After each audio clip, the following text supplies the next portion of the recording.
Prior to founding the company, prior to working on my PhD, I was a database and web developer. And when I finished my doctoral program, I regularly had the experience of colleagues who knew about my background coming to me with a particular project that they had, usually a particular problem that they had.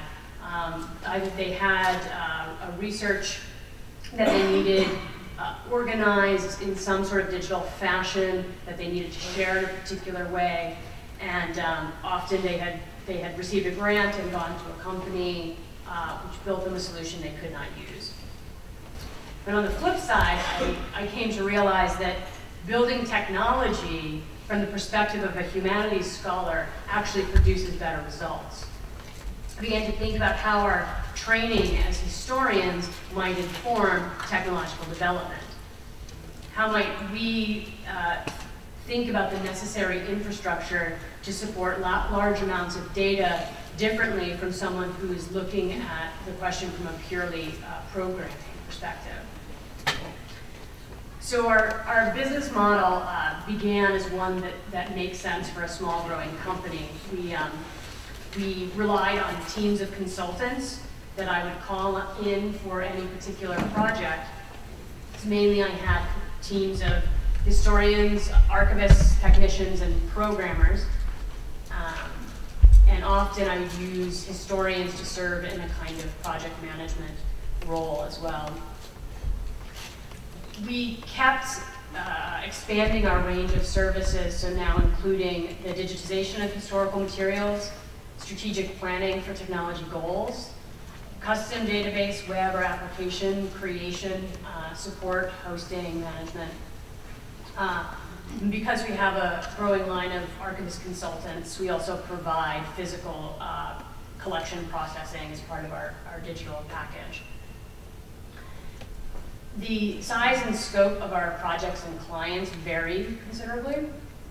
We work with institutions, businesses, organizations, historical societies, and museums, all institutions in need of various levels of archival or data management. But we also work a lot with individual researchers or groups, collaborative research projects. I think that successful entrepreneurship demands that you apply lessons learned from practice and strategize your company's growth, and that's exactly what we're doing. We're growing rapidly. So while we're still maintaining the model I just described, kind of teams of consultants on a project-to-project basis, we're expanding to have both full and part-time staff, and we're rolling out new tools and software solutions. And our software products are built from the same philosophy as the company. That is, that historians and archivists should be the main innovators behind the digital tools used to organize, examine, and disseminate the work to do with history. So this month we're launching our first beta project of a new web-delivered software for archival management. So the evolution of my company, I think, not only combines the two worlds that I know about, it's historical research and database development. It's a response to what I saw as a recognized need at this moment in history. There's an advantage, I believe, to being both a historian and a business person. And that is that we're trained to see the broader historical context. So HistoryIT is grounded in the recognition that we live in a unique moment in history in regards to the intersection between digital records and historical materials. So there's a great and I would argue urgent need to digitize materials for preservation as well as for access and interpretation by the greater public. So HistoryIT is successful because I think it navigates these worlds and responds with useful solutions. I expect that I expect to see many more companies similar to that as we continue these conversations. My name is Lexi Lord, and I am the founder and one of the co-editors of the Ultimate History Project, which is an online web journal. which is very, very young. We founded it in April. We released it in April. We've changed it a great deal, which I suspect is one of the elements of being an entrepreneur, recognizing that change is good. That's been really hard for me because I'm an extremely rigid person. And fortunately, my co-editors have been very patient with me. So I'm going to just talk a little bit about the impetus for the founding of it, what we've been doing, how we're trying to generate income for this project as well. I founded the Ultimate History Project for two reasons. One is that in my sort of private life, I run a website and have run it now for 8 years called Beyond Academe, which is about helping academics leave the academy. How they can navigate and find jobs outside the academy. And I've become very concerned because I read many, many resumes that people submit to me. And I've been worried in my own day job. I work for the National Historic Landmarks Program of the National Park Service, that historians aren't learning to write in many different ways. We all learn how to write a monograph, how to write a dissertation, but we don't really learn how to write a popular article for a popular audience. We don't learn how to write a National Historic Landmark nomination. We don't learn how to write a briefing statement. So all of the different things that historians need to do outside the academy, I felt, are not really being taught in the academy. And after a lot of trying to encourage and talk to academics about implementing courses that would persuade their students to expand their skill set, I thought maybe it's time for me to create a place where people can expand their skill set on their own. So I thought, why not create a web journal aimed at the general public about history, bringing cutting-edge historical research to the American public.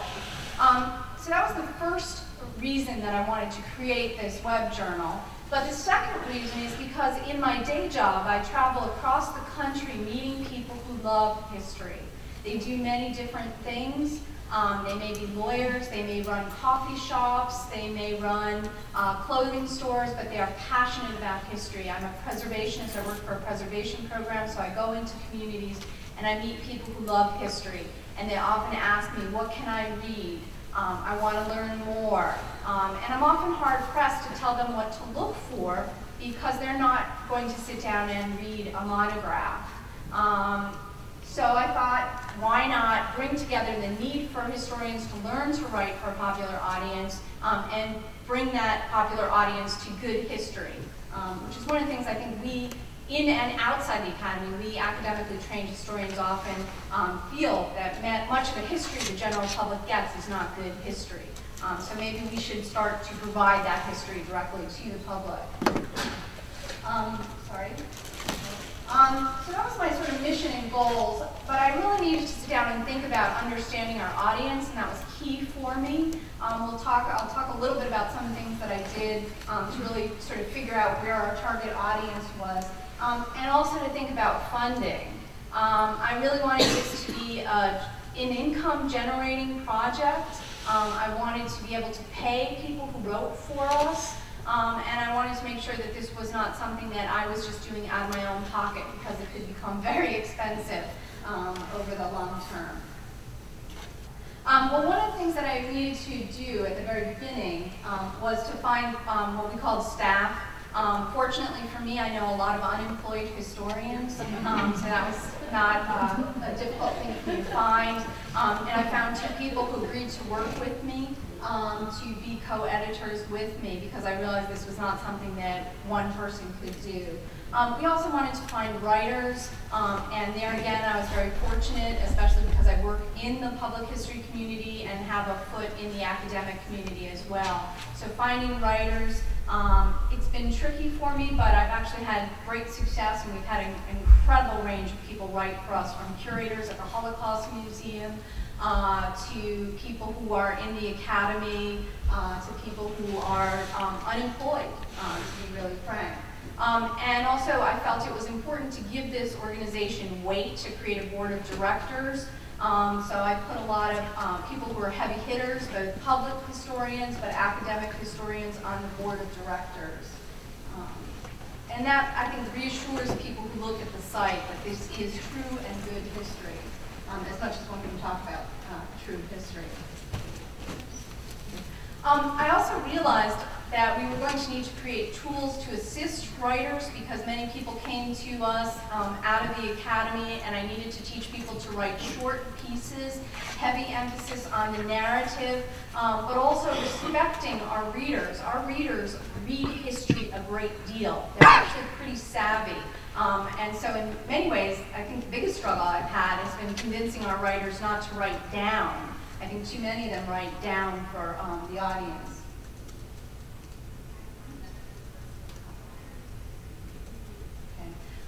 Finding our audience, that was also going to be key for me as well. It's one thing for me to go out and find and know that many people love history across the country, but I really needed to make sure that we found a strong audience. We did a fair amount of test marketing. One of the key things that we thought, the key audiences we thought for our work would be high school teachers. We did a lot of test marketing of high school teachers. We began to use social media. We began to attend conferences. We obviously attend historical conferences and promote the site at historical conferences, but we've also done things like go to a steampunk conference. We hung out at the National Educators Association conference and promoted our site there. We've sort of promoted our through different organizations, and we've done some publicity through external publications, like writing a piece for the Chronicle of Higher Education about the site. One of the big things, and we'll come back to this discussion about customers and finding your audience, but we do a lot of tie-ins to sort of spark our audience. We want to have journalists looking at our site. So for example, when the election was heating up, we did an article called "We Were to Be Nothing" about Mormon polygamy. We try to tie in on dates that something is occurring. So Ohi Day is the Greek day when the Greeks said no to the invasion, the Italian invasion during World War II. So we were able to tie it with a lot of events. We wound up actually, weirdly enough, with a lot of readers from Greece reading our piece. I would have thought they knew about this. This was actually my favorite tie-in. This was a commemoration of the earthquake in Washington, D.C. On that day that the earthquake occurred, the capstone of the Washington Monument cracked, and we discovered that in the 19th century, during a violent storm, the capstone had also cracked, so we ran a historical piece. So doing a lot of tie-ins. We also cash in on a lot of facts. We've done a lot of articles that we tie into Downton Abbey, as you can imagine. But we also tie in our articles to Star Trek, and we've been reaching out to these different communities to get them to be readers. Downton Abbey has been fabulous for us in that way, as you can imagine. One of the key things was, I said I wanted this to be a self-sustaining, income-generating project, so we've had to hunt out advertisers. We've gone with small businesses. We create the ads for them, and we then run them. And I can talk a little bit about that in the discussion. We also do tie-in ads. We often will find or think about how someone might want to advertise on our site. So we wrote a series of articles about Scottish history, one about St. Kilda, the deserted community in the north of Scotland, one on the idea of Bonnie Prince Charlie and the romance around Bonnie Prince Charlie, and we hunted out people who wrote romance novels about Scotland, because we figured that if somebody's reading about Bonnie Prince Charlie, they may want to read, fiction, historical fiction. So we've done a lot of tie-in ads to bring in our advertisers. We've had a tremendous learning curve just in the few months that we've had the site up. It's changed dramatically. When we started the site, I was somewhat crazy in that I thought we could run an article almost every day, and that just turned out to be impossible for us. So we now run 2 articles a week. Occasionally we'll run 3.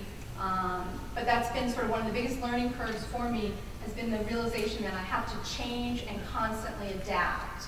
And I'm happy to talk about that in the discussion.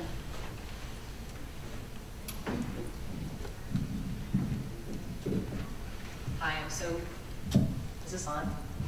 Great, great. Good. You never tell from here.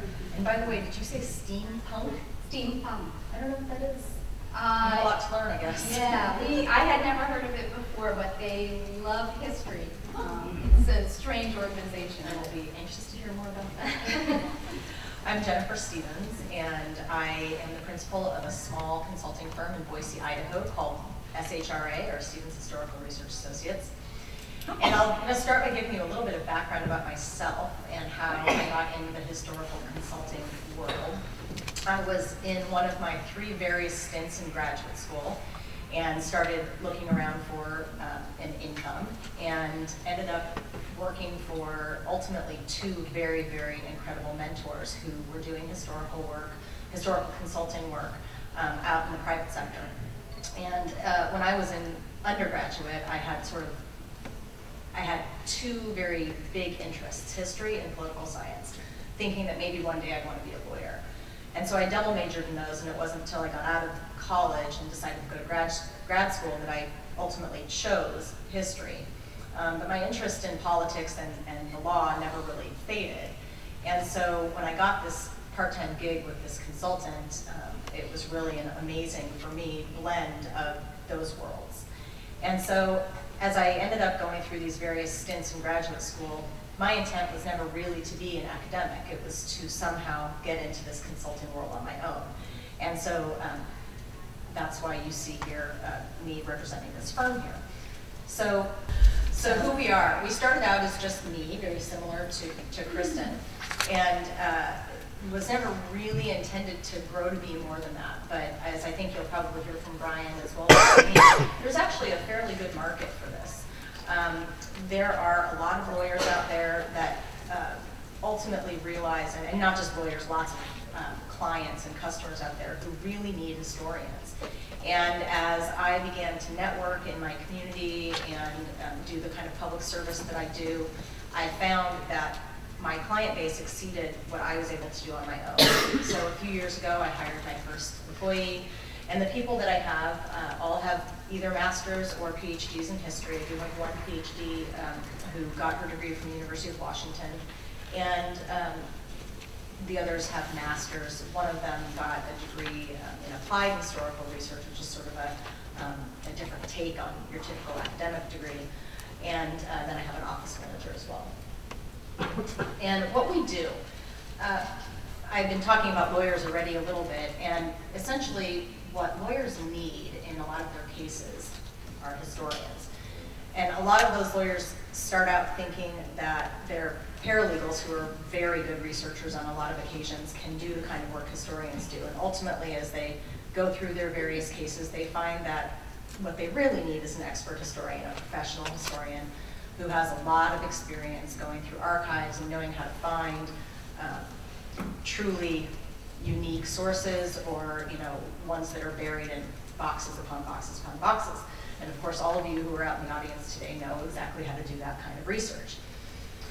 And so a lot of the cases that I work on, really, they revolve, the decisions ultimately revolve and pivot on what the historical record looks like. And so we do a lot of litigation support. Sometimes that's for private law firms that represent a whole variety of clients. Sometimes that's for in-house corporate counsel.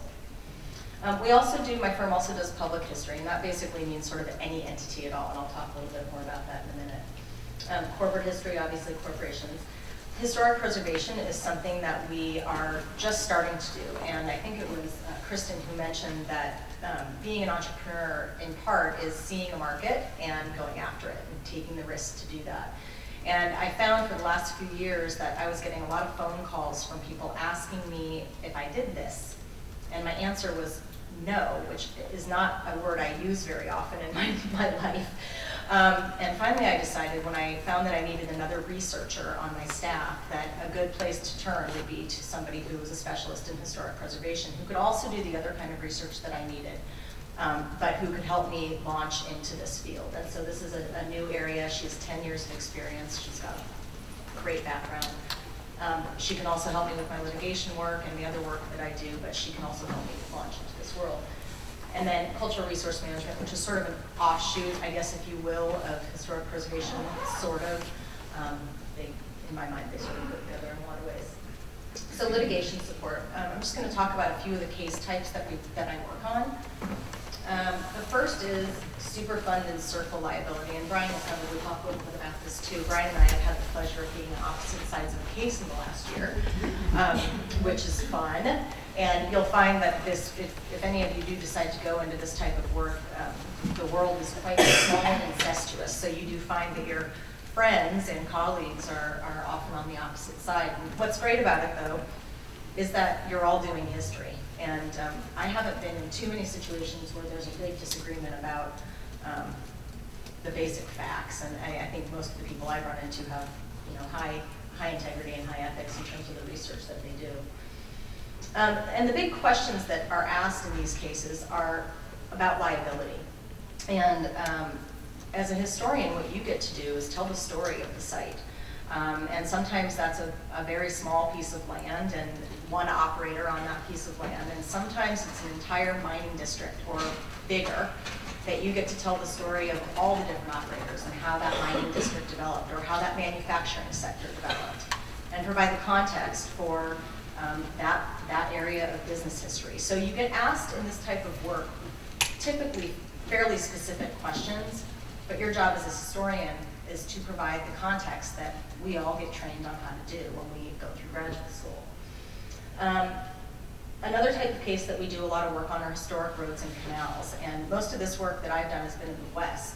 There are huge issues in the West right now over shutting down roads in national forests, for instance. And there was a 1866 law that was passed as part of the effort of the federal government to settle the West that essentially provided a perpetual easement for any road or canal that was built on federal land that had not yet been reserved for another purpose, for instance, a national forest. Well, now that the Forest Service and other agencies are trying to shut down a lot of these roads, and there are other laws that compete with this old 1866 law, there's a lot of litigation. And so historians get hired to answer questions like, when was the road built? Was it there before the national forest was there? Who used it? What sort of commerce was taking place on it? If the canal was there, who was using the water in the canal? What sort of farmers were there? So you get to, again, put a lot of context around sometimes what are very, very specific questions, but you get to do the historical research and provide that information. Can you, I have to stop this still. Sorry, too many devices up here. I also do a lot of water law, and this can come in lots of different types. One of the things that I worked on was the Snake River Basin adjudication many years ago. It's actually a process that's been going on for 25 years, if you can believe it. They're at the tail end of it right now. It's in Idaho. And one of the projects that I worked on, and this is when I was working for one of my old bosses, was the intent of the Deer Flat National Wildlife Refuge. We looked at what the intent of wildlife refuges was as a way to determine whether or not this particular wildlife refuge had the right to a certain amount of water coming from the Snake River. And so we got to look at some really neat old stuff from Theodore Roosevelt and look at the Migratory Bird Treaty Act and that sort of thing, which was, again, bigger than just the question of Deer Flat itself. We look a lot at historic water use and different types of crops that were grown and how the West was settled with this water. There are a lot of fights between water users. I worked on a case recently between groundwater and surface water users, and that involved looking at how various canal systems were constructed and how farming has changed in America in the 20th century, and it has dramatically, as you might imagine. And then we also look at river navigability. There was a really important U.S. Supreme Court case that came out this year, last year I guess now it was, 2012, that essentially decided that the state of Montana could charge a utility that had a dam spanning one of Montana's rivers a huge amount of back rent for the dam that had been sitting on this land. And the question was over navigability, because whether or not a river is navigable determines who owns the land on either side of it and the bed underneath it. And so I had worked on navigability issues before to quiet title on lands in Arizona, and now there's some similar litigation going on across the country because of this decision that came out. And then, of course, all of this stuff in the West has to do with Native American history. There's rarely a case that we work on that doesn't somehow involve Native Americans. We also do public and corporate history, which is outside of my expertise, and one of the things we are going to hopefully get to touch on today is sort of the need for academics who tend to be very specialized. When they go into the public world and go into the private sector or into the public sector, that need to take those skills and expand what they specialize in. Well, I can tell you I was not an expert in education history until this year, and now I know an awful lot about Idaho education history. We got hired by the teachers union in that state to write their 120-year history, which was really fun and interesting and really different, and got you out of the rut of doing environmental stuff all the time. We're doing some stuff at Boise State University where I also teach a little bit, and then we do some history for corporations as well. And then, as I mentioned, we've started getting into historic preservation as well. In the National Environmental Protection Act and also in the National Historic Preservation Act, there are clauses that if there is any federal government money expended and there is a site that is going to be impacted, there has to be an assessment of the cultural resource. And so in the West, where there's an awful lot of federal money expended all the time, there is a lot of opportunity to do work. And because of my specialty in environmental work and this need for historic preservation, this is a good area for my firm to be getting into. So I'll stop there and move on to Brian. I want to tell you a little bit about who I am and why I'm here. I'm probably not going to go into as much detail about specific projects or types of work that we do at History Associates, but that's something you can easily explore in great detail on our website. Here's the advertisement, HistoryAssociatesalloneword.com. I'm the president and chief operating officer of History Associates. I came from a very strong liberal arts background at Gettysburg College. My graduate education was at Carnegie Mellon University when they were still offering degrees in applied history and social science and history and policy. That's what and I've been with History Associates. I began my 29th year with the firm, and I've really grown up with the company.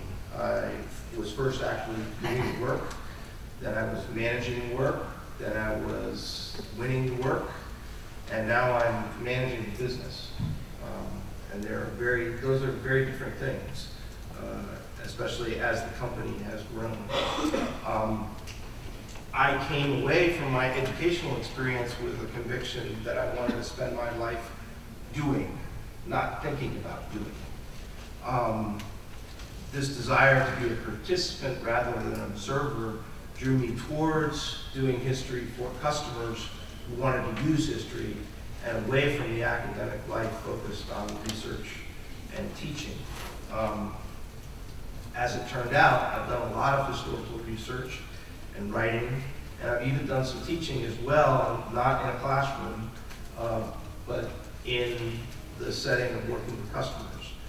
Being engaged with customers remains the defining activity of History Associates as a business and for me as a professional historian. History Associates is a historical services firm providing a spectrum of services. The diversification that Jennifer just talked about her firm has sort of grown. Kristen also talked about this, is that you move into different areas. We've kind of looked at that spectrum, and over time we do institutional histories. We write books. Some books are books that get published by an academic press. Some books no academic press would touch. Some books get published essentially by vanity presses that we do. But we do books. And we still do books, which is interesting. Some people are, we keep talking about the death of the book and things like that, but we still do books. We also have done some e-books. We also do this historical research for litigation that Jennifer talked about. And I think the interesting thing there are clearly niches, like the environmental area where we have gone head-to-head. But the law and history cover the full range of human experience. So the potential market here is huge. in the sense that almost every lawyer I ever talked to said, man, I wish I had known you. I wish I had a case. Problem is the way the legal profession is structured, it's very hard to connect with those lawyers at the time when they need the historian, and we're still a very small blip on their radar as to whether or not you can use use historians. Another issue with the law is what historians do. We do the job that is typically reserved in our judicial system for either the judge or the jury, which is the trier of fact. And lawyers are trying to use historians in kind of two ways. One, they really like us because we tell stories, and that's a great way to bring evidence into cases. The problem is we weren't witnesses. The documents that we have are the evidence, but we're not the witnesses. It's very difficult for them to bring us in as a fact witness. But they can bring us as an expert witness. And but we occupy a really interesting place because we could be challenged by an opposing attorney who says, look, you're doing the job that's reserved for the judge and the jury. They can't put you on the stand and tell the story. So this is where you need to understand the market that you're working in and figure out how you're going to reach that market. And we're still figuring it out. We've been doing this for 30 years. And we're still trying to figure out how to do that better with the legal market. We also do archives and records management. We also do collections management. So we handle both documents and artifacts and sort of the front end of the historical process. And that's how we got involved in this. We started out as being historians and said, well, people need help organizing their material. And we said, yes, we could do that. We also we're doing a lot of work with various kinds of exhibits, both virtual exhibits and physical exhibits and museums, and also working on various interpretive planning projects, helping to interpret historic sites. Probably the most interesting thing we've gotten involved in is doing iPhone tour apps. Mostly related to battlefield sites. Started out Civil War. We just launched one also related to the Pointe du Hoc battlefield on the coast of Normandy. But the interesting thing here is we got involved because we were the content people. They came to us and said, can you pull documents, can you pull pictures, can you you write the script, can you write the narrative? And we're not talking about something that, it's not a monograph kind of writing, it's writing that you can see on your screen here. How many words can you do? You can't do a lot. People aren't going to aren't going to sit there while they're standing at Gettysburg scrolling through their iPhone, right? But that's the point, learning how to write in a variety of ways. Learning how to write it in 20 words for label text for an exhibit is really critical. You need to have those various experiences. And that writing skill is essential.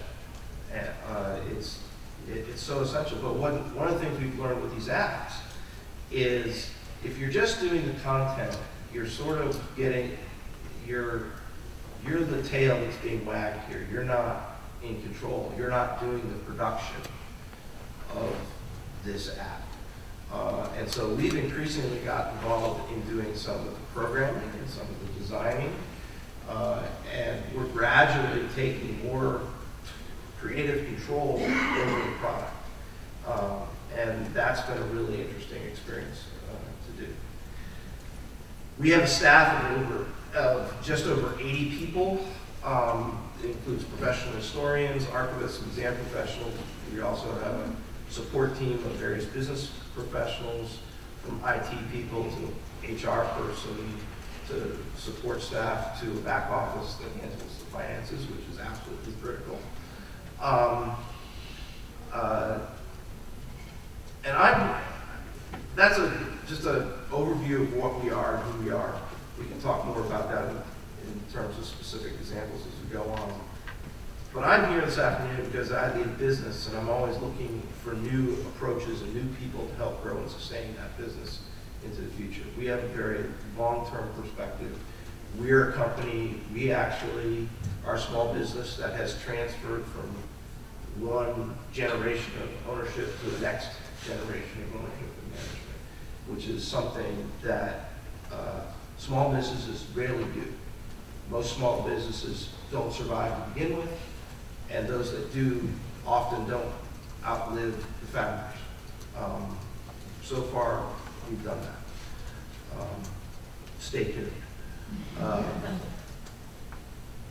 The growth that we've experienced necessarily involves innovation, and innovation only happens when we engage customers to identify and fulfill their wants and needs. Given the chronic job crisis, I think it's long past time that the history profession focused at least some attention on growing businesses by identifying and pursuing the markets, the customers for history. These people that Lexi found that are out there that really love history, there's a big market. People like Ancestry.com, what did they sell for recently? To what? Yeah, just over $1 billion. There's not a historian among their board or among their lead management, but they're a history business. We also need to identify and pursue the skills and experiences that are really needed to serve those markets. And that's, you all, if you're being trained in the academy, you're being trained to serve a market. You're serving the market for academic publishing, you're serving the market for students, you're serving the market. There's a bigger market out there. I'm Patrick Moore, and we're going to switch a little bit away from where we were looking at that. I'm in the academic side. I teach at the University of West Florida in Pensacola. I direct the public history program there. Being in public history and teaching in academics was never going to be one of my hallmarks of my life. I was trained in a lot of environmental work, community history work, policy, land use systems, these kinds of things at Arizona State. And while I was there, I had an opportunity in 1998. I was at an NCPH meeting in Austin, Texas, and a couple of faculty members from the University of West Florida came and said, would you like to be interested in interviewing to start a public history program? And I'd been to Florida before and thought, oh God, no. And with all due respect to Floridians out there. But then I went and visited Pensacola, which is 4 hours away from here, and it's a lot different than the rest of the state. And so one thing led to another. And so here I am, but this was never my intent to go into academics and teaching. My world was very much what the rest of these folk were already doing and trying and use my skill set in a non-academic setting. Just out of curiosity, how many people out there right now are actually in academics? All right, and how many people are working outside of academics doing anything else? All right, so I see there's a relatively grad students. How many people are thinking maybe someday you'd like to do something, and hopefully we'll provide some insights. Well, good. Really, my goal was to try and train historians to think and act in different ways than what I'm doing. The work that I had done, environmental stuff, the Soil Conservation Service, Arizona Department of Transportation. Even now, I work down at the NASA Kennedy Space Center. Yes, they're still doing space stuff. It's not all over, despite the fact our human spaceflight stuff has done a lot of work with knowledge elicitation and management. Each one of these ideas, how is it we incorporate the kinds of skills that we're teaching in the academic world in a non-academic setting, which led to our developing an application, sort of similar to what Brian has done on an individual case called Next Exit History. And Next Exit History is really a tool. It's a smartphone application available for your Android and iPhone, so you can go and download it. Please wait till after this is over. I realize there was a race right outside. But it was really a genesis of a lot of different things that came to that front. When we went forward, we had done a lot of work with community histories going back into the early 2000s, African American history in Pensacola, where Chappie James was from, the first African American was. We looked at the district. We created some fantastic podcasts that were out there. This is sort of in the early years of podcasting work that went on. And the problem was, is you create this material and it sits there in a very static way that nobody can actually access unless they're hunting for it. And we thought, why is it that we can't be using history in different kinds of ways? And thinking in an entrepreneurial sense, how is it that we can make this applicable and useful to people? We thought, you know, you're looking at a community with all kinds of people who would be very interested in seeing this community's history, but unless they go hunting for it, it's not going to be available. Next phase that sort of came to create this entrepreneurial approach was back when Hurricane Katrina hit, and certainly as you came into town and you're not from this area, you saw the residents of it. It's still out there, that there are still large districts of Pensacola, or of New Orleans, I'm sorry, that were heavily damaged. And we had done a study for the National Oceanic Atmospheric Administration on Gulf Coast fishing communities, mostly shrinking communities. And it was about 3 days after the storm that we got a contact and said, you know, you're the last people that have any data on all these people that are lost. So we went out there and we conducted a series of oral histories, dozens of them, with people who had lost everything. They lost their homes, they lost their businesses, their shrimp boats, everything was gone. And we were rapidly sending this information back to not only NOAA, but FEMA. We thought, how is it that we can bridge these two pieces together into something that's going to be very useful? And so out of this, there came an opportunity. How can we look at site-specific information across the country, wherever it might be, in creating a delivery system? I teach a series of classes, Route 66, the Atomic West, the Great American Adventure, and the Core of Discovery, where we follow the Lewis and Clark Trail. And I take graduate students out there, and while it sounds like a great vacation, the students are actually out there creating interpretive material, and then they're uploading it. We were using originally, you know, websites, podcasts. Again, how can we create this site-specific location, which was how Next Exit History was born. This sort of birth into a piece of being not only an idea of delivering content, but how is it that we can use this as a tool to educate public historians in ways which are going to be beneficial and useful to the outside. And so as part of this process, and I'm not going to go into the details, you can look it up, it has a basic web interface that you go forward, and it brings you down to the actual sites that you can look at. It gives a descriptor of what the place is, and we looked at a lot of the historic marker database resources. And the problem we found was is you're not really giving interpretation which would be beneficial to a broader audience. That they're very static, they're very straightforward. And so by creating these different pieces and delivering them and sharing them on Facebook and Twitter and other social media networks, you're looking at a broader collection of materials that many people can use. And now we have over 50,000 plus sites that are in the database. You can go and pull yours up. New Orleans got a lot of sites in it if you're interested. Not the point of this exercise, but how is it that we can provide opportunities for these small historic communities to use this mechanism? So there's really two sides to it. The user interface that anybody can go and download. Right now, the entire state of Florida for the Viva 500 celebration, they've got little kiosks in every single of the visitor centers. If you drive into Florida, you can go and download it on your phone. But how is it that we're going to communicate outside? And really it comes back to what we're doing at the University of West Florida, is encouraging our students to do the things that these folk need as they lead academics in the world. So aside from the website, we looked at sort of three-tiered approaches that I have in training, and it's been successful. I'm going to just throw out there and pat ourselves on the back. I have 100% graduation, 100% employment rate in field out of my graduate program. Well, actually, almost 100%. We had a student who just graduated, he decided to move to Washington, so he's wandering around Washington looking for a gig. So aside from that holdout, which I'm thinking about just disowning him, but everybody is employed out there, which is great. And the goal is to equip them along the way with all of the necessary skills that they have.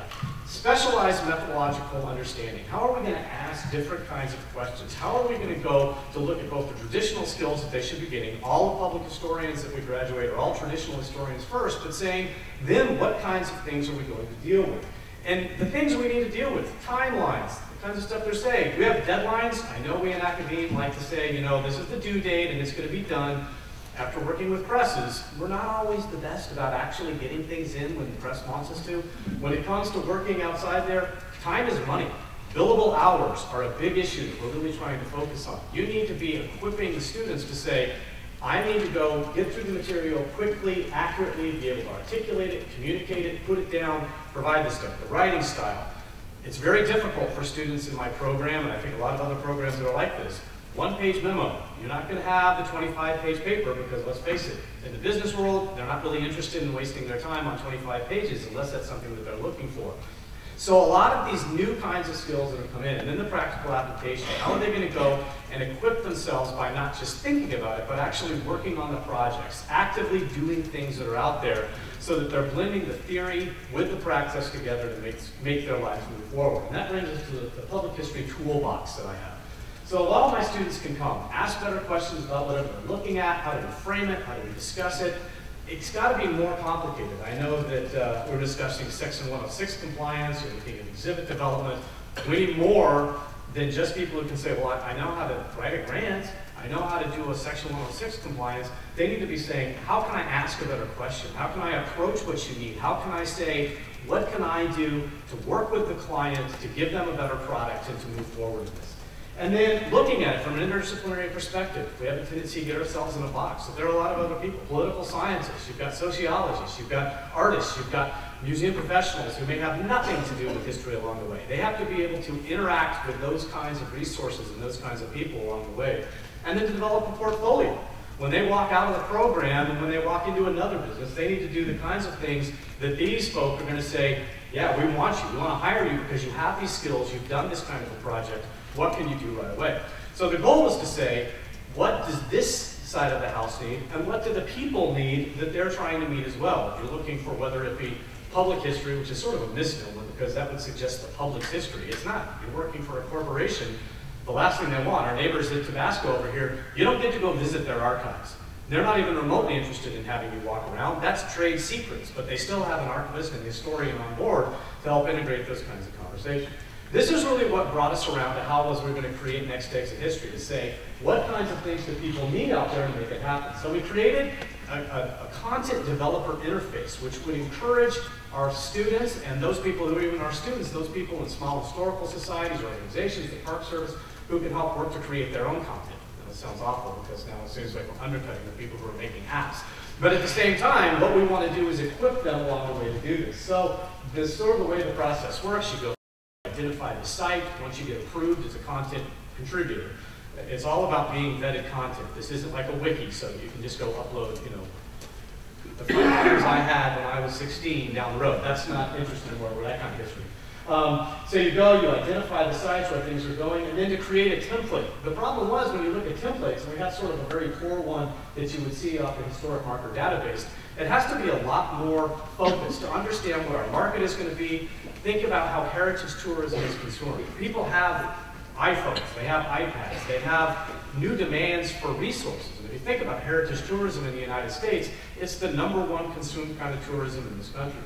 So with that, you go through, we ask them, everybody collect the materials, they ask the kinds of questions that they can get from their primary research stuff, and then they put it together. The challenge is validation, equipping, enticing, to say how can we get, as Brian sort of touched on, the most interesting but succinct information that will encourage people not just to say this is a mobile tour, but gosh, I really like this, I want to go do the tour, I want to go inside this museum, I want to come back and I want to learn more. And then even creating a gaming feature that we have, that we've been doing test subjects with lots of young groups of Boy Scouts and others that say, you know, it's pretty great when you create a template and they're running around a small town in Alabama looking for historic sites. But, wow, we really touched on something here. But those kinds of thinking is, what is our audience? How can we provide a product that people want to consume in the middle of this? So there's a theory behind doing this, that you can look at sites. As I mentioned, we went and did a trip across the Lewis and Clark Trail. But it has to be more than just saying, this is Fort Clatsop, this is, you know, where Lewis and Clark went to Sacagawea, Sacagawea, depending on which part of the world you're in. But to say, what about this? What about this shared authority that we have between ourselves and the site? What do we have about different cultures who are interacting on the landscape? You look at Lewis and Clark, is it a great accomplishment for America, or is it the beginning of the end for cultural people and the West and the way that these people had known for generations before?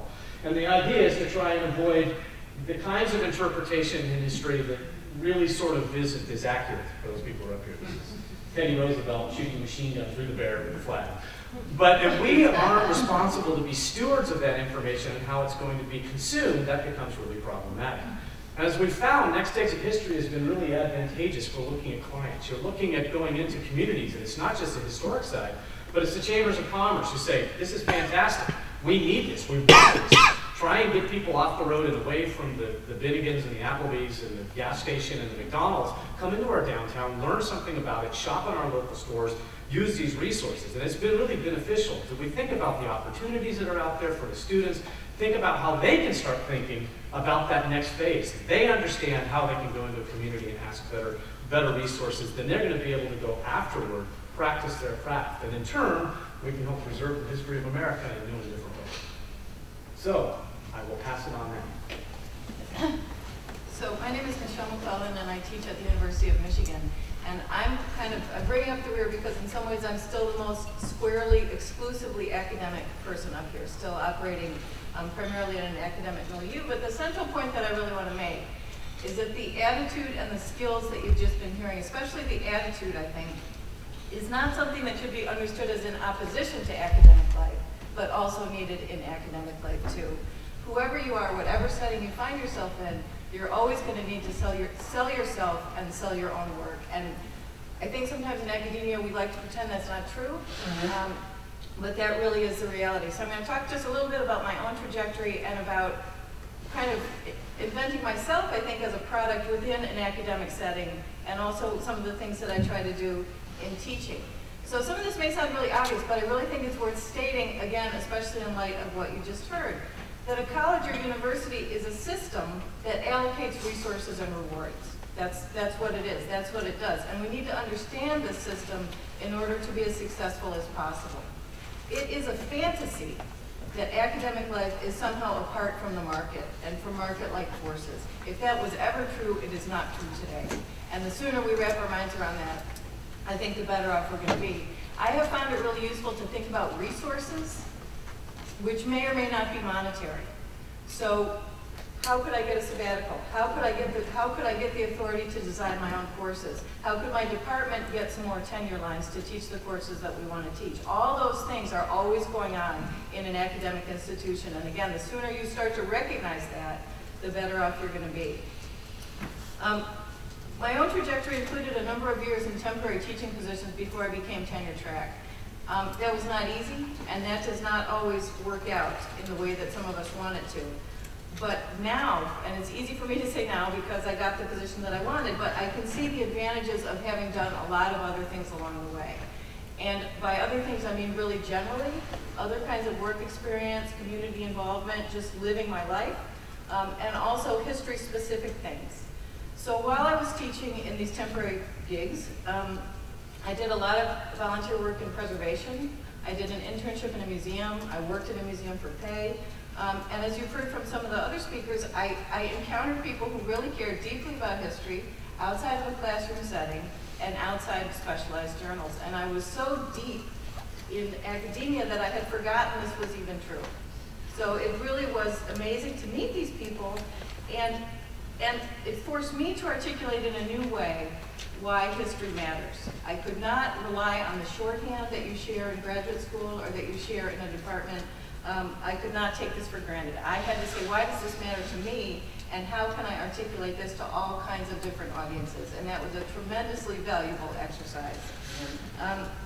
These encounters then gave me a big advantage in crafting what I really do call kind of my brand within a university setting, and I'll just give two examples. One is that my own research field, the work that I began in graduate school, is in the history of addiction. Particularly alcoholism, but addiction more broadly. And when I arrived at the University of Michigan, I attached myself like a barnacle to this big research group of natural and social scientists. And they told me, this is not a joke, that my work to them was like a rounding error. Like the sums of money they deal with are so big that they could support me for a couple trips per year and literally not even notice. Just as they rounded their budget up and down, you know, oh, there's Michelle, okay, here we go, you know. So this is what I mean about like they're looking for resources in unexpected ways, right? So that really helped me with my own work, as we say, right? Still in this individual model.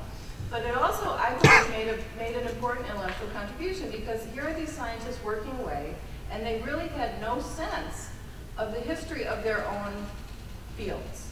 So what had been thought about addiction 30 years ago, how people had been treated who were addicts 30, 50 years ago, that was just not even on their radar screen. So having me as like this informally, the staff historian meant I could really contribute to the way they were thinking about what they did. Okay, so again, just one example, and that would not have happened if I had been hired tenure track right off the bat, because that wouldn't have been considered part of my portfolio. But because I was looking desperately across the university for where can I get another 1/10 of my job, this is how this evolved. The second thing has more to do with teaching. Because I was on different boards of local museums, because I was volunteering with different historical societies, I built a whole network of community contacts that enabled me to create new courses that were unlike what was being done. I have to say it's nothing on the scale of what Patrick's done, but it's still, for the University of Michigan, which is a very traditional department, this was not what was being done in the history department at all. What it forced me to do also was to plug into other parts of the university. So service learning, student affairs, these other parts of the university that, it's worth noting, often have a more direct line to the deans and to other kinds of higher ups, were all over this. And they knew how to do it. They were already doing it. So by tapping into them, that enabled me, again, to create this sort of brand that I could bring back to the history department and say, look, I'm taking students outside the classroom, I'm cultivating these connections with the community, and so on. This also proved to be very important, I think, in selling the versatility of a history degree to undergraduate students and their parents. So we've heard a little bit about who are consumers, or who are our customers, who are our clients. Increasingly for us, it's about enrollments in our undergraduate courses, and more of that than I would have ever dreamed is being driven by those students' parents. So being attuned to these kinds of issues is really, is increasingly important. I've also been able to build a network really at the national level with other kinds of public history professionals, some of whom you see up here, and that enabled me to do a graduate class that, like the undergrad classes, was project-based, team-based, got the students out of the classroom, and was really something unlike the rest of my colleagues were doing, and that can really get you attention back home on the mothership, as I think of it. So the student team that did that class went on to do another project. They wrote a small grant and did another project and made themselves launch a business. So I personally may or may not ever start my own business. I'm pretty happy in academia. But as we've seen, it's not either or, and that's really what I'm trying to drive home here. Whether I personally do or not, though, I really hope that I'm setting up my students, undergrad and grad, to go on to do many of the things that we've heard about up here today. So I'll leave it there. Thanks.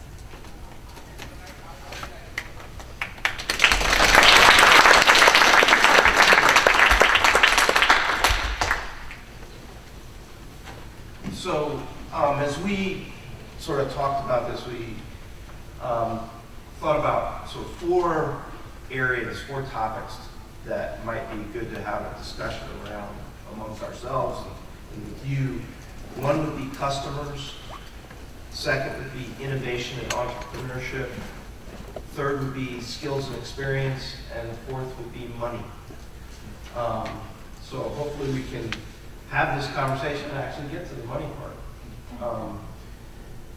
This quote that we have here is from Peter Drucker, who is one of these management guru types, the father of modern management as a academic discipline. And he has this, he talks about the customer. He says, customer defines the business. It's defined by what we want. The customer satisfies when he buys a product or service. Satisfy the customer is the mission and purpose of every business. It is about the customer. We can influence that. The customer has a want, so it's not actually a real demand until there's a business there to meet that want. So we have a role in this. It's not something that the customers out there and they have all the power and all the control, but we share authority over our products and services with the customer. And frankly, they're more powerful than we are in any business, not just history. One of the things I learned about business, and I learned it like 20 years into my work with History Associates, is we always thought of ourselves as this exceptional little history company. You know, we're a history company. We're different. We're not like other businesses. Baloney. Right? We are. We're about customers. We're about satisfying customers. We're about satisfying employees. And we're about making money. That's what a service business does. Every one of us, if you took our mission statement and you put it up against almost every other mission statement of a service firm, professional service firm, it's essentially those three elements. So customers are really important. So one of the key questions is, who are the customers for history and what do they want? What's your experience? Well, my experience in my day job, as I said, I work for the National Historic Landmarks Program. And in my day job, I travel across the country and I meet with people in communities who are trying to save historic communities that may be under threat, may not necessarily be under threat.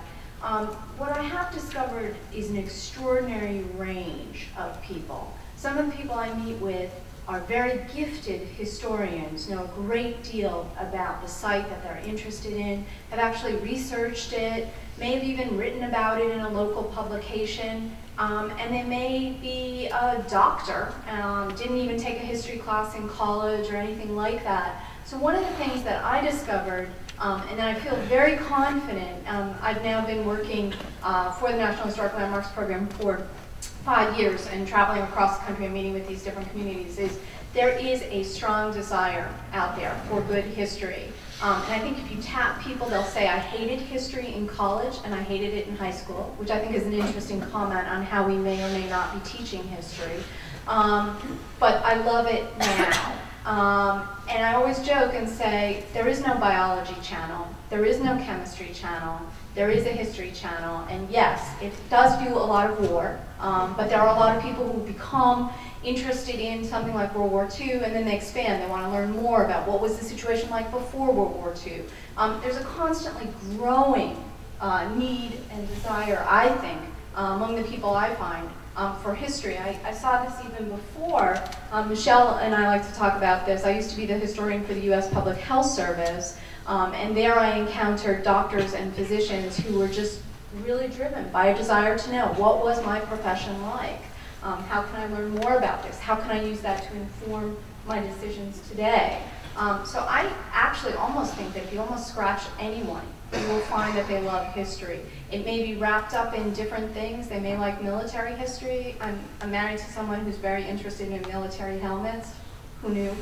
Historically, but I think there's a lot, this customer base out there is very broad. And I want to underscore this, and I know everybody else will talk about this. I really don't feel there's that kind of interest customer base for anthropology, chemistry, biology, English literature. It's not quite on the scale the way it is with history. I would also say that it's very broad market, but it's very fragmented. A lot of people are interested in history because they have a really distinct personal interest. They're interested in it because it connects, it helps them understand who they are and where they came from. So this is why, frankly, this is why companies like Ancestry.com are billion-dollar businesses, because they're catering to that aspect of this. And they're not actually selling history, they're helping people produce history. They're not the ones producing the history. The consumers, the subscribers that they have are the ones doing this.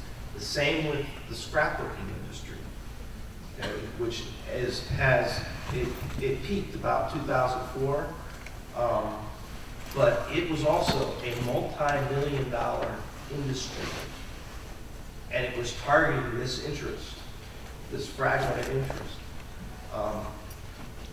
Most of what we do at History Associates isn't that kind of sort of retail history.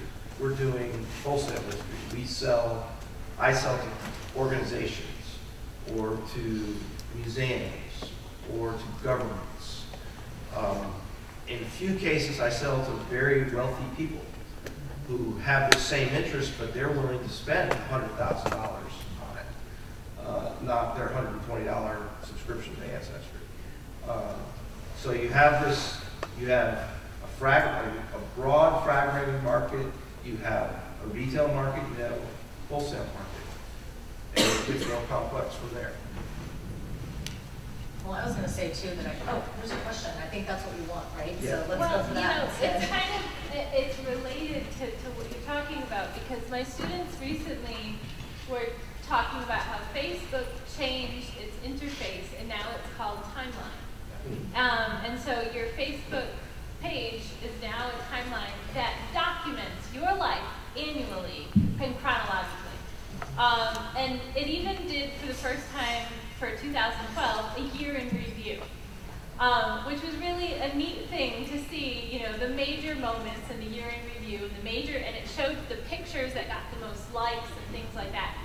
And so I'm wondering if you guys, like, have you encountered this, you know, or see a growing customer base for more personal histories and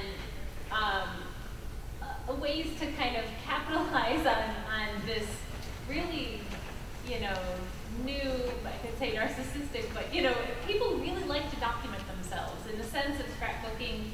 You know, that's really what Facebook is.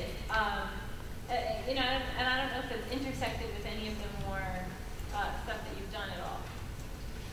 Well, I want to kind of keep pointing to Ancestry, but they,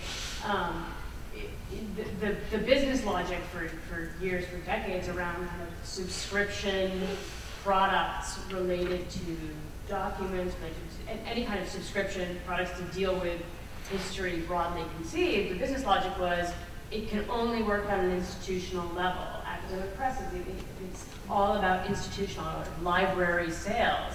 And Ancestry was really the first company that so broadly attacked that and said, there's an individual subscription model here, and that's what makes it so much money. And it pointed to exactly what you're talking about. So that I think that Ancestry is the first and the largest, but it is the tip of the iceberg there, because with growing numbers of tools, and people who don't even know that that's what they're doing. They don't know that they're cataloging their own history because they're not doing it in the kind of organized fashion that an archivist might or a historian might. I also think that then over time there's going to be a demand of services to kind of look back and analyze those on the personal level.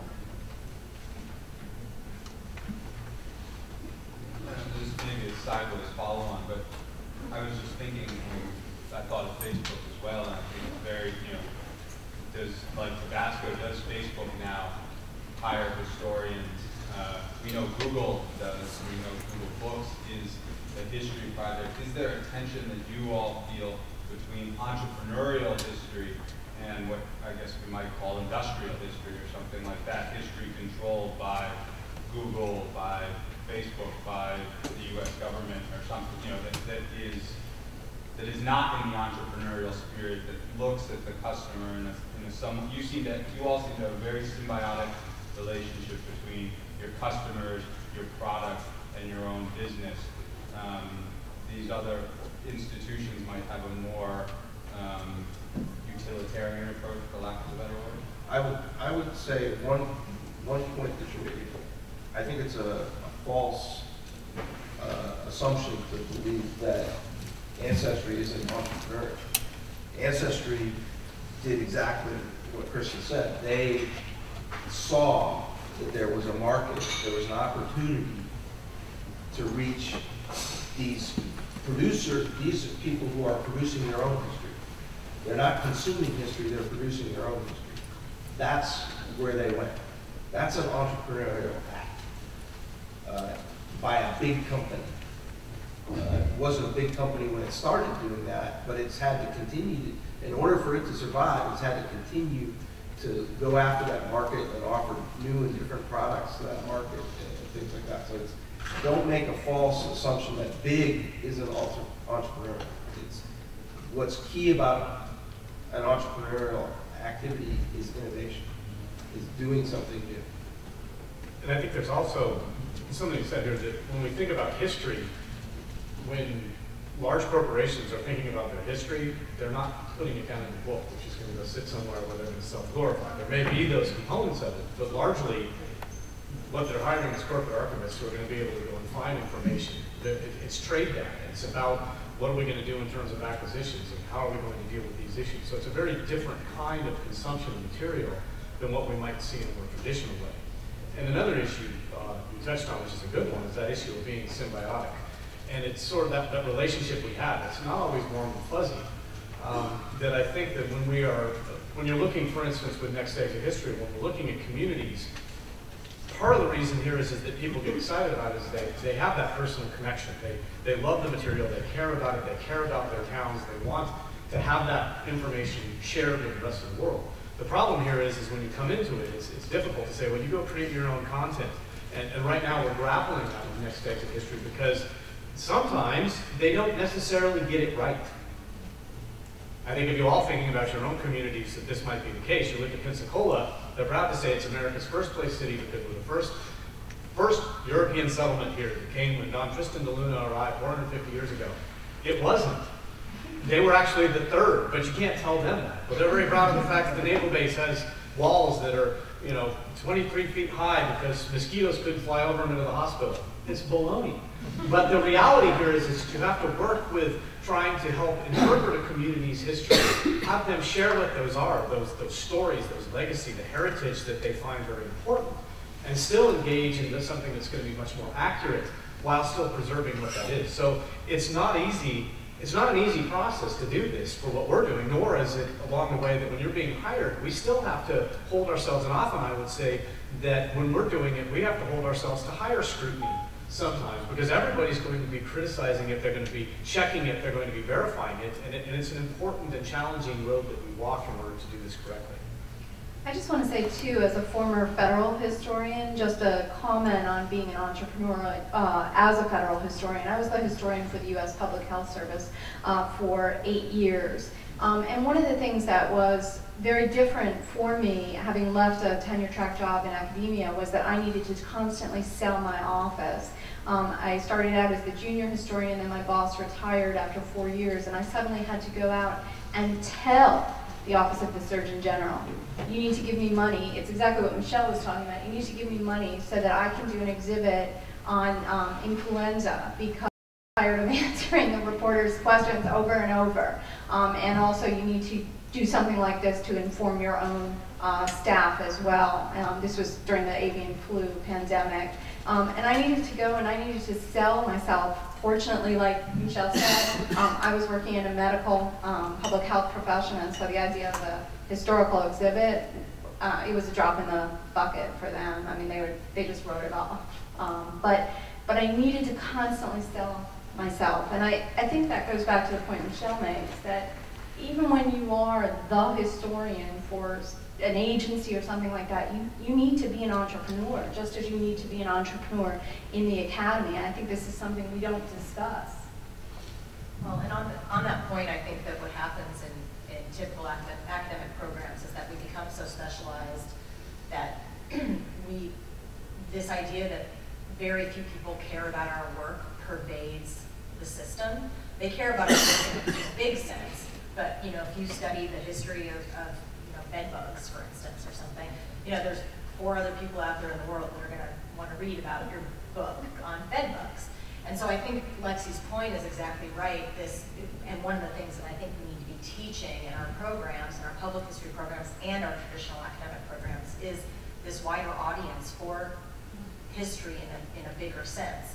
And so while there may only be 4 people that read your book on bed bug history, the idea of public health in the 20th century and how healthy we've become into the 21st century is something a lot of people care about. And so that idea of being able to sell a bigger idea of what you do is huge. When people ask me what I do, at parties or whatever, on the bus, what do you do? And I say, I'm a historian. They kind of give you this, and I think part of what, they don't understand what that means, and I think that as a profession, we really need to jump over that hump and be able to explain, because there is such this huge audience for the love of history, and people love it so much, but they don't understand what it means to be one. And so I think getting over that hump and teaching a much broader understanding of what history is to our students is really critical. This question might jump ahead to the skills aspect, but especially for the people in historical consulting, how important and how significant are your trained academic content knowledge for this sort of thing like litigation support or chronicling this organization or that organization? Do you have to be a specialist in those areas, or is it more about the skills you've developed in the practice of writing a dissertation, for example? I think for us as a business, it's more, it's a combination of those two things. I would probably weight it more towards the general methodological skills, because there are people out there who do expert witnessing in a particular area. Like my mentor in graduate school became an expert in manufactured gas. Now, my company has done a bunch of projects where we're involved in manufactured gas. My advisor for graduate school, he's made several $1,000s, maybe over hundreds of thousands of dollars, I don't know, being an expert witness because he had that specific expertise. But he's only working in that area. He's not also working in intellectual property. He's not also working in government contracting. He's not also working in insurance recovery. He's not also working in other areas. You need to be able to become a specialist, to be able to in essence, our customers, they choose the topics. What we bring is a skill set and an ability to deliver, and that's part of what you need to think about is what does the customer really want? Like our customers in the litigation area, they're interested in the facts, right? The evidence. In many ways, what they're really buying is what we drag out of the archives. That's the first thing they're buying. The other thing they're buying is the ability to demonstrate the authenticity of that evidence. So we need to have a chain of custody of that evidence to say, this is where it is in the archives.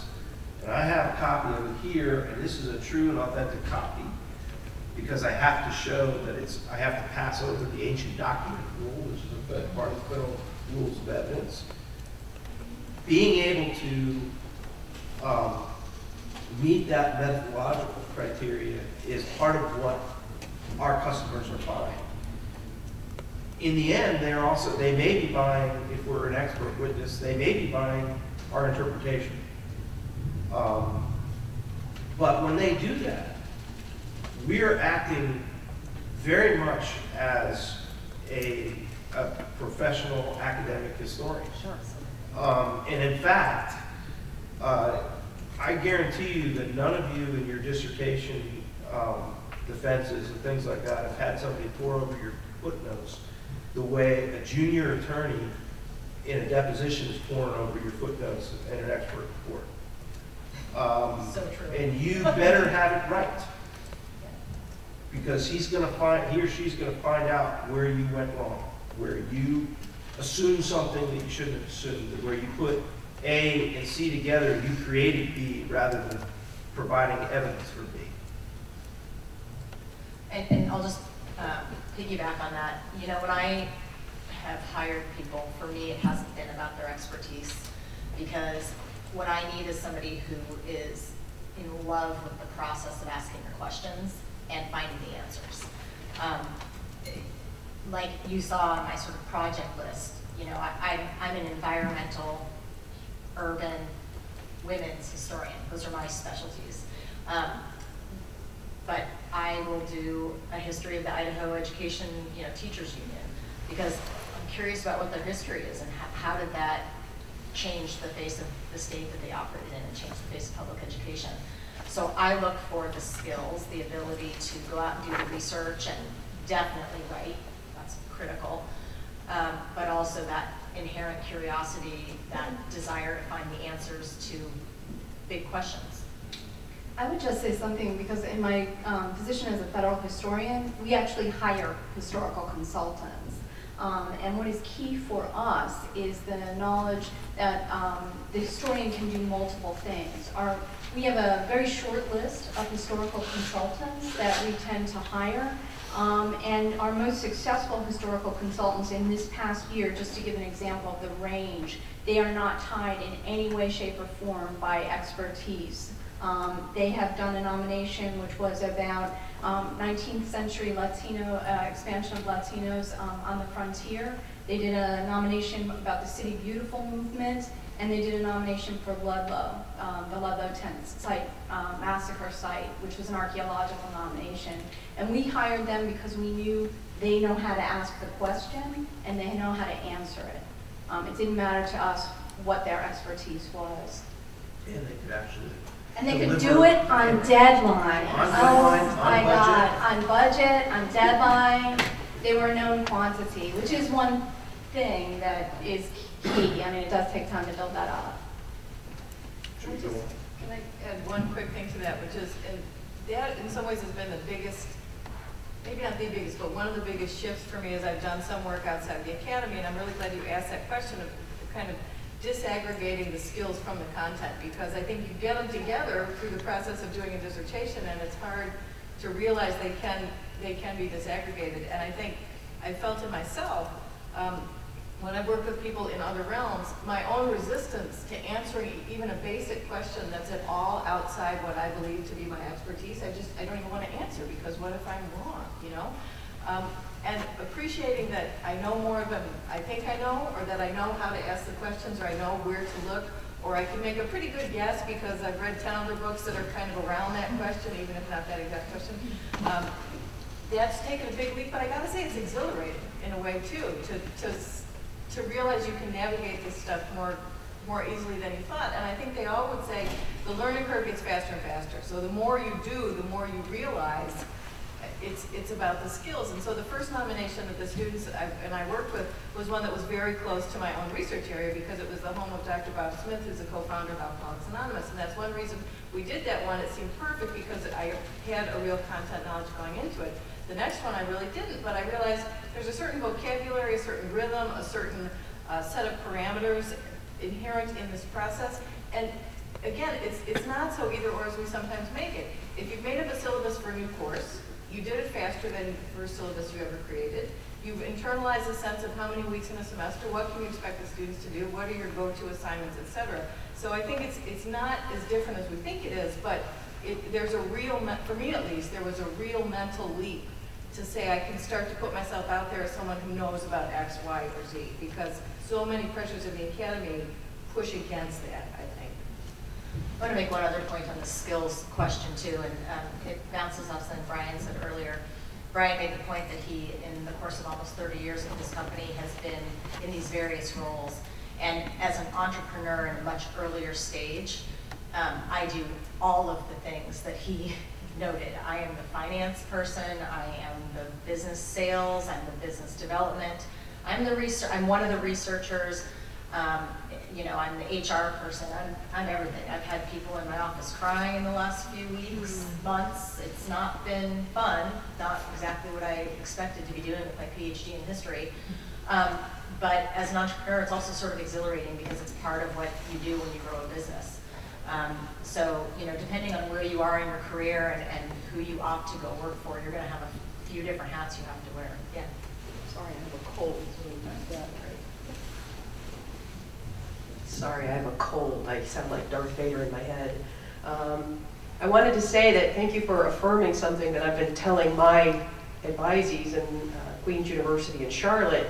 You know, you have undergraduates who are thinking, well, I want to be a history major, but I don't want to teach. And I don't want to go into law, and I tell each and every one of them, to be a history major, you have to be a hustler.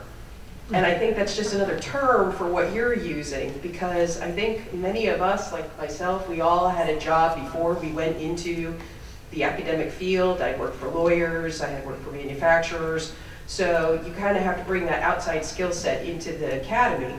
And I was able to bring those to my students by saying, you know, you're a customer to me. I'm selling you a product that you don't want, especially since many of you are taking a required course. But with regards to the skill set, I'm a little concerned about those students at smaller liberal arts colleges, like the one that I'm a full-time, part-time lecturer at.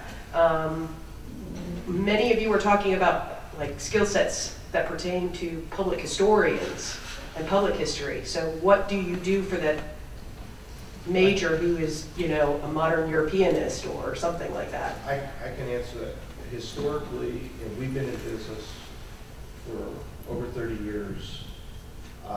We've hired hundreds of people, hundreds of historians. I can count on one hand the number who were like me that came out of either a public history or applied history program. I hire a lot of BAs. I hire people though, but BAs I hire are Phi Beta Kappa. I don't look at anybody under 3.5. They got to know how to write. They have to have experience doing primary source research. Beyond that, I can teach them a whole lot. One of the knocks that I have on a lot of the public history programs is it's all about exposure. Right? It's all about, let's expose somebody to archives, let's expose somebody to historic preservation, let's expose somebody to this. And they get exposure, but they don't get skills. They don't really learn how to write. They don't have somebody really pushing them to write in different contexts. And somebody who's doing that in a liberal arts context, they may be writing their business courses. They may be writing their science courses. So they're learning different ways to communicate and communicate effectively. And they're learning how to think. And I'll tell you, for me, the skills that I use to lead the business and to deal with the issues that come up are the skills I learned in liberal arts. Some of the skills I learned on my paper route. Okay? That cash is king. You got to have a cash flow. If you don't collect your bills, you're paying your own money. You're not making any money. You got to work together. If my parents didn't drive me around in the snowstorm, I wouldn't get my papers delivered. I have to do what my customers want. I have to put the paper where they want it, not where I want to put it. Those lessons, those kinds of lessons are great.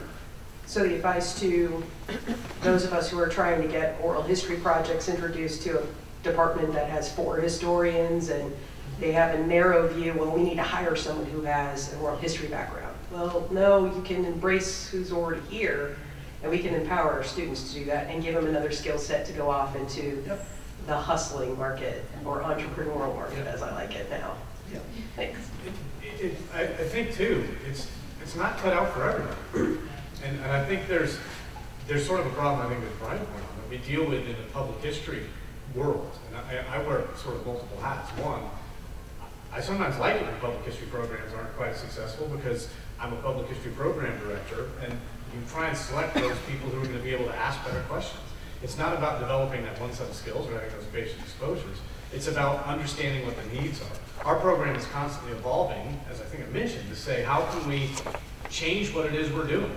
We were making people do website design back when nobody in history wanted to do website design. You need to meet what the needs of the client are so that you can find them. At the same time, I'm also the president-elect for the National Council on Public History, and we're dealing with a problem with our own discipline, that the jobs aren't necessarily out there, and how is it that we can train our future generations of historians in ways which they can become valued members of this community and succeed in the process of doing it.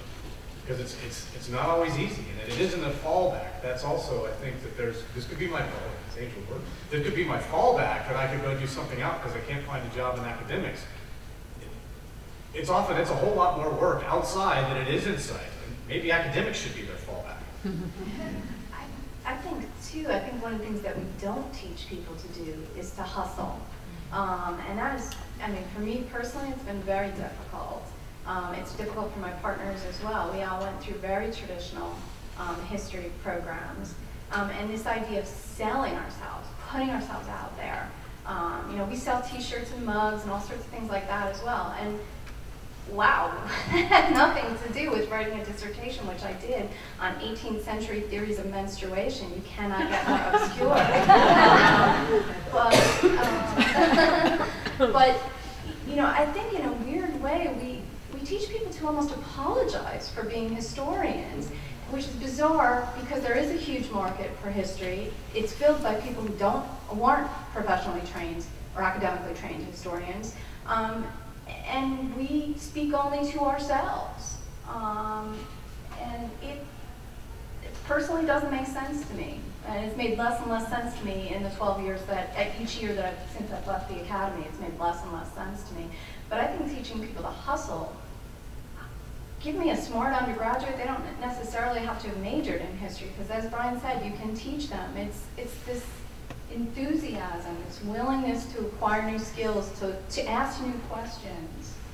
That's key, that I don't really feel we're teaching people to do.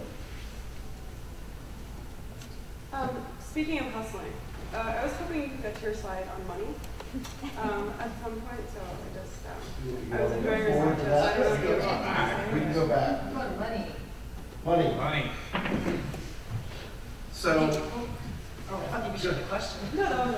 Oh, you just want to get the money? Got it. I just thought that was a good segue, but I should. Perfect. you know, as I said, I think earlier, is that money is important. We often, you know, there's all kinds of myths and debates about this. You know, aren't we going to be corrupted by lucre? You know, aren't we going to, are we somehow tainted when we're doing something for profit? There's even dispute within the business world. What is profit? What's its purpose? You know, if you talk to people on Wall Street, it's all about maximizing profit. It's got nothing to do, you know, it's not what you make, it's not what you do, it's not about your customers or anything else, it's about maximizing profit. It's a pure shareholder model, you know, you're maximizing shareholder equity. Other people, like Peter Drucker, says, no, that's not what profit's about. Profit's not the ultimate end of the enterprise. It's a measure of and a fuel for success. You cannot sustain an enterprise if you don't make money.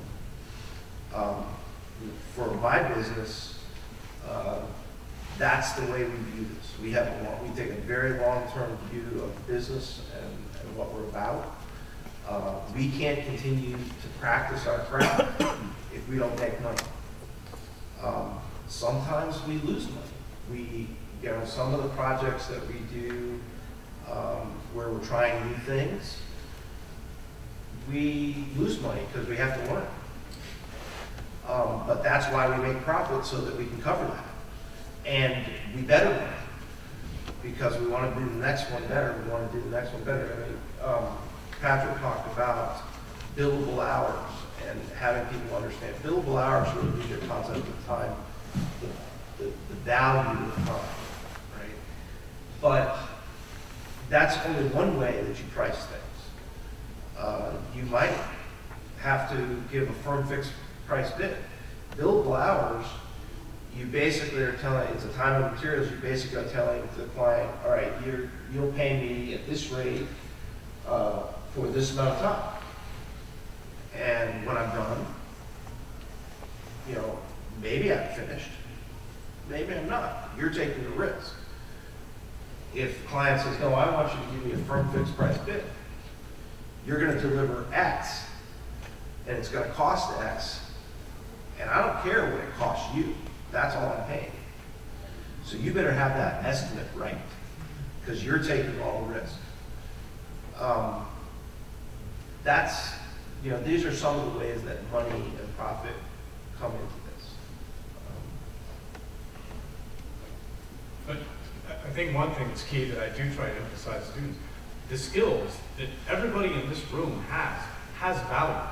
And I think often when we're in the academic world, I think you sort of touched on it, that there might be a shame factor that, you know, we do this and we do it for the pure historic research reason because people need to care about Annabelle and draft animals, or bed bugs, or Menstruation. menstruation. but it's often sort of a shock when I get calls for the program that I have, because I do put together projects for my students to learn, to cut their teeth on. I don't charge for that. But there are other groups that call and say, you know, come and do this oral history project. Come and put together an organizational history. I say, that's going to cost you.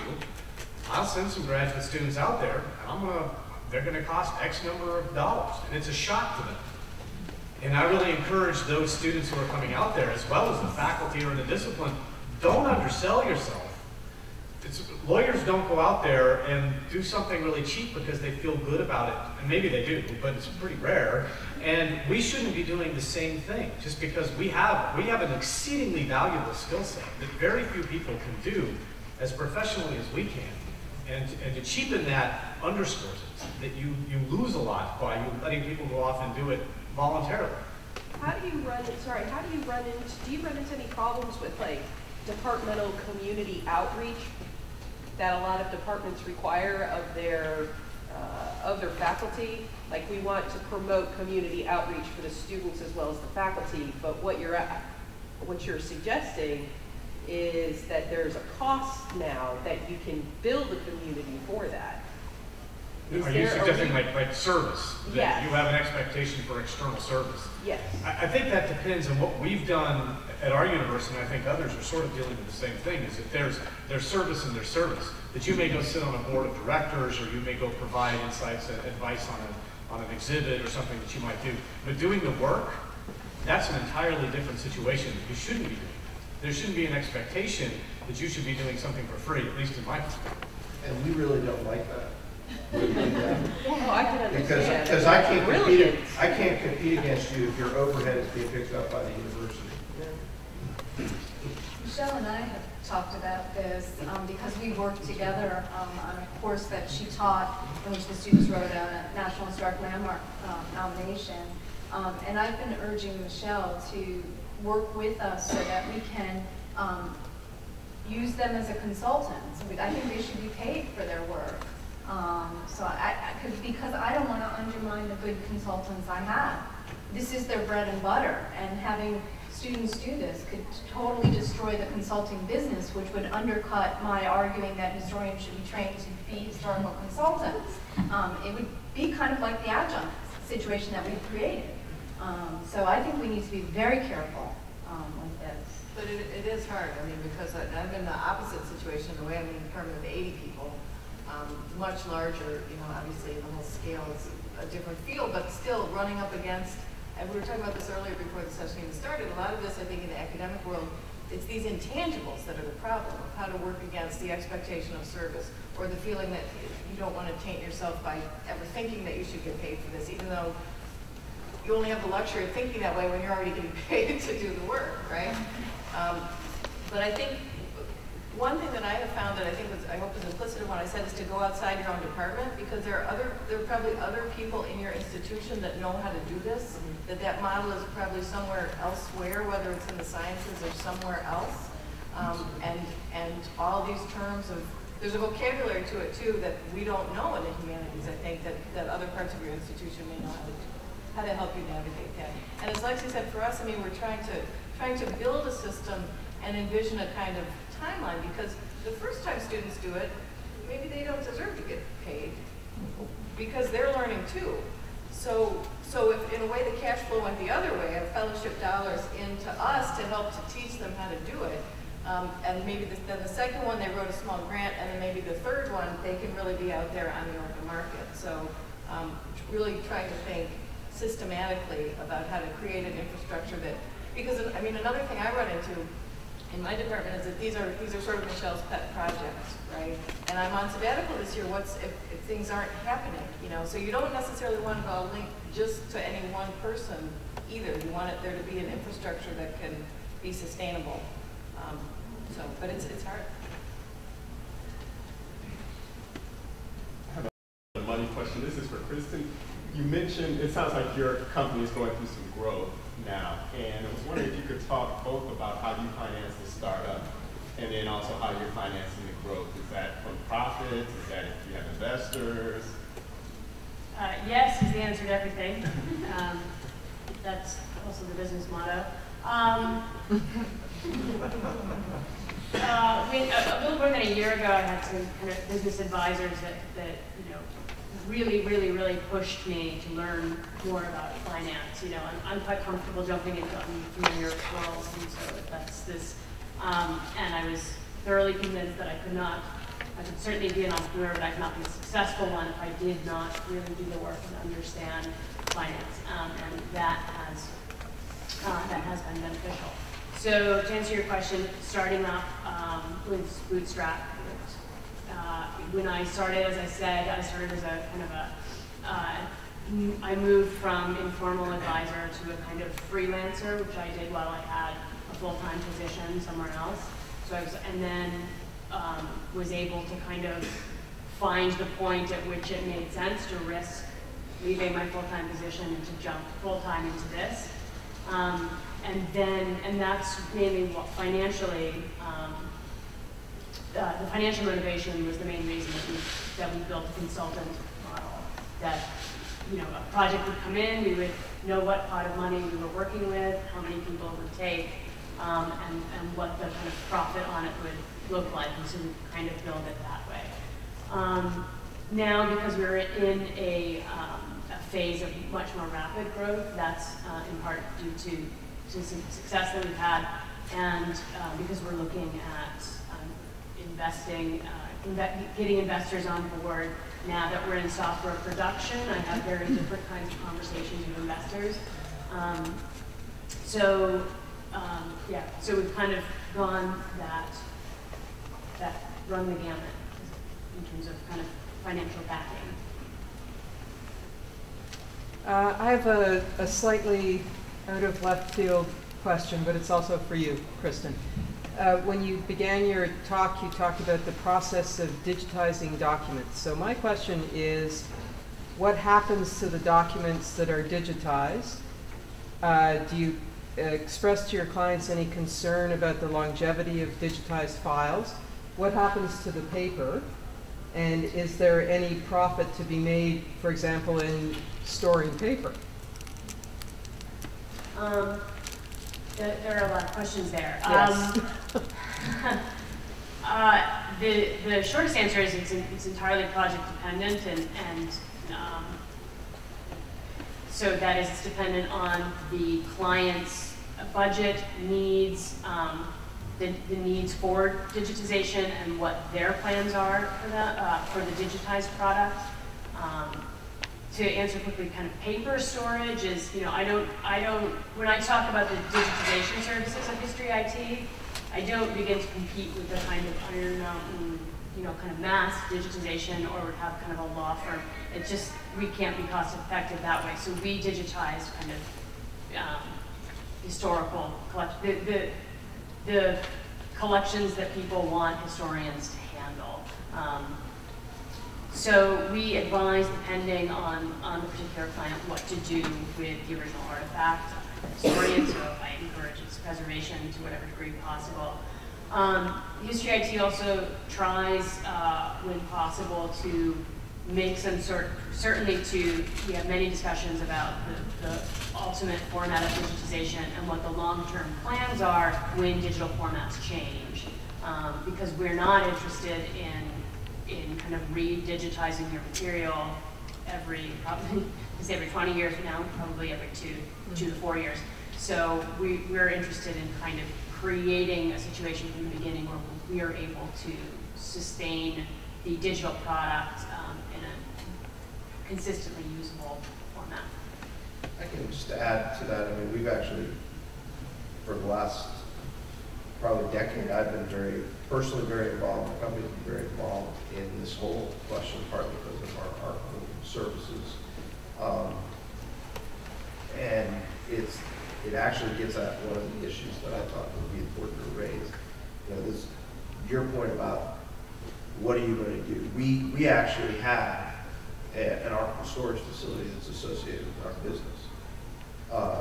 It is too small, and it basically becomes too high priced. I don't compete with Iron Mountain, but Iron Mountain doesn't generally store archival in terms of archival quality. They don't have all the humidity controls and that kind of thing for all their materials. They use some, but not all.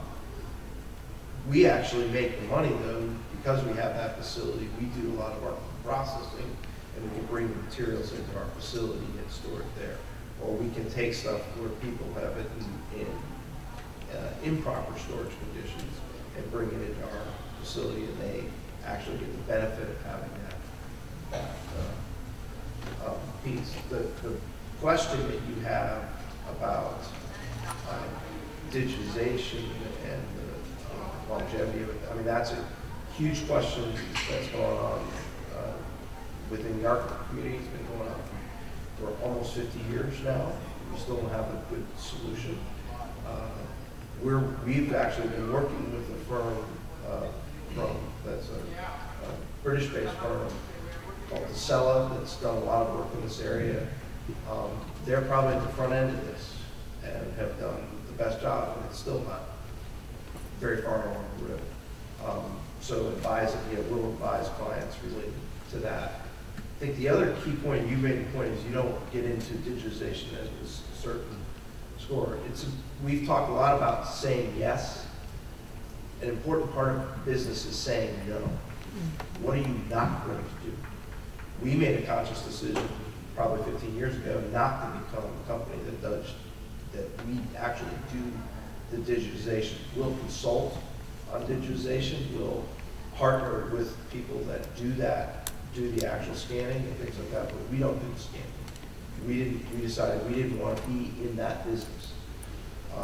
We didn't think it was part of our core, what it meant to be a history business. So part of what you need to do in the marketplace is you can't do everything. You have to differentiate yourself. And there's always this tension between differentiating and diversification. You see what Jennifer's done is diversify. And as she's diversified, she's grown, she's had more employees and that kind of thing. She's got different types of customers. So you have different customers in different sectors. That diversification actually helps you ride out business cycles, because if there's a problem in, say, in where there has been some downturn, some of that's been beneficial to our businesses, some of that's been hard for our business. But the fact that I also have large government contract for archives work is really helpful for the company as a whole. So that diversification is important, but you can't be everything to everyone. And you need to, in order to actually stay focused and move forward, you have to say no at certain points.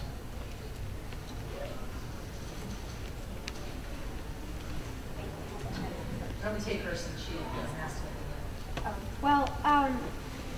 It's a very kind of short and practical question that I have, I guess. How does one exactly find work with companies and groups like yours? I say this in part, my own situation here is I've been on the job market since June, having graduated with a master's. And I always hear about these kind of new burgeoning public history companies and projects, but I can never seem to find them without making connections in places like this. So I'm wondering just how do you reach out, I guess? I'll take this one to start if you guys don't mind, because I bet my answer is different than Brian's because we're in such different places in our business. So about 10 years ago, I moved to Boise, and 11 maybe now. And I started contacting every lawyer in town. And it started back then with letters, like physical ones that I signed.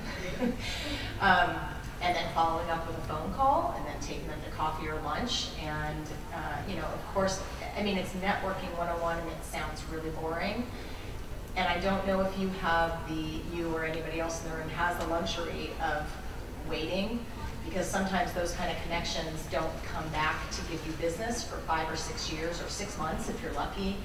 But if you have a long-term goal of doing any sort of history work out on your own and not as an employee of someplace like HAI, that's the way you do it, is very, very simple, create a network for yourself. You find the people who do what you think you want to do, or that will hire somebody like you who wants to do what you want to do. And you start talking to them, and then you send them a Christmas card at Christmas. I mean, it's really, it sounds very cliche and very basic, but that is honestly how it works. You keep touching those customers over and over and over without being a pest. You know, you get out on Facebook, you start telling everybody in the world what you do, you hustle.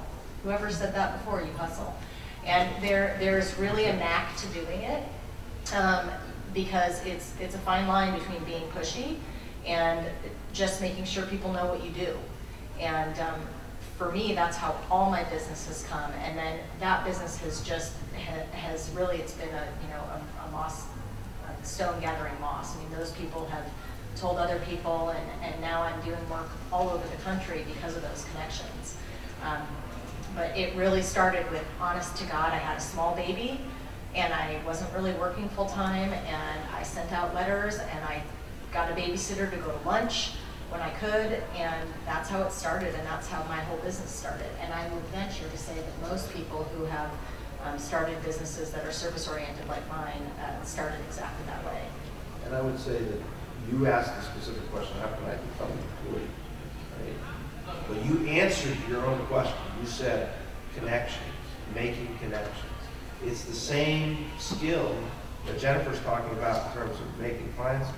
You have to, it is who you know. And that's okay. It's not a bad thing to know people. In fact, that's a great skill. I like knowing people. But getting to know people, then looking for opportunities to try things. I mean, in the humanities, one of the big things, doing the internships and things like that. I have somebody on my staff we hired this year, and she came in. She actually graduated from my alma mater. And I didn't have anything to do with the hiring decision. But she had like 5 internships, some paid, some not. You know, it was an easy pick. She had experience. She'd been doing some stuff that really fit right in. Getting that, doing that, it's a hard thing because I know that that's underemployment. But you will get that opportunity. Those are the kinds of things that get you the opportunity. And Brian's right. When you're coming to a conference like this, you can, there's the list of attendees or participants in the back. You look it over and you see that Brian's going to be here, and then you write him an email before you come and say, do you have time for 10 minutes to have coffee with me? And Brian's a nice guy. I'm sure he'd say yes, or I would. I mean, and I may not have a job right now for you, but that's the kind of networking you have to do. You have to put yourself out there, and you're not going to hit bullseye the first time, but you might after 10. So. And I want to say something about the repeated contact too, because I think that's key. It is very difficult to do, but for me, looking at it from the side of the federal government job that I hold, last September, September 30th is the last day for the federal government's contracts, and on September 28th, I discovered that I had $25,000 that I needed to allocate to a contractor. I just ran, and I had 2 people who had, over a 2-year period, sent me emails about every 3 years, and I wrote to the 2 of them, and I said, basically, contact me within the next 24 hours. So things can happen very quickly after they've been happening very slowly. I guess it's sort of that, so it's the constant contact. I had their email, I knew exactly where it was, I knew their qualifications because they had clarified it for me, and I had to make a sudden, quick decision. And I went to those 2 people because they were right on my radar. I would also say just one other thing is that it's not, listening is key in these encounters. It's not just putting yourself out there, but it's also learning and listening, which is a big part of how you engage customers in the business as well. But it's a way that you can also sell yourself, is listen, what are they looking for? What do they need? And then how can I show them that I can meet that need? So it sounds like with the synergy that we see between the various companies present, with regards to next exit history, is there franchise potential with other universities? I mean, it's an innovative way of looking at it. Well, and I think Brian touched on it. Content is king. The University of West Florida would love to sell this off because it's some fantastic thing for $5 million or $100 million, whatever it is. Without the content that's created that goes inside of it, then you're missing the boat. And the opportunity exists to say, how can I, my university, go and work with the community to say, how can we create vetted quality content that we can work with you? And there are a number of different mechanisms by creating advertising lines that can come on, tag pieces that people can get support through it. But it's about a conduit by which you can work with the community. We're in sort of a little bit different way than what some might be doing in creating. Again, it's about the content. Brian's company can create it and put things up on that platform just like you could. The cool thing, though, you notice is next exit, he's got his trademark on it. He knows he's got intellectual property. Yeah. He knows he has value. Or did you register it? Or are you just taking it? No, it's all registered. Subscript T. I think one of the big takeaways from this session has been that entrepreneurial historian it ought to be, in the best cases, redundant. And my question is, the case I think has been made very well in this room. It seems like what's remaining and is really critical is not just making cases to customers, but making the case to all the producers of history, to the people in every other room in these 4 hotels. How do we do in-reach within our own history profession to get people to start changing their attitudes, to start kind of engaging with this? Because, I mean, one aspect of networking is having a professor who's going to be friends with you or know you, who can then put a student directly in touch.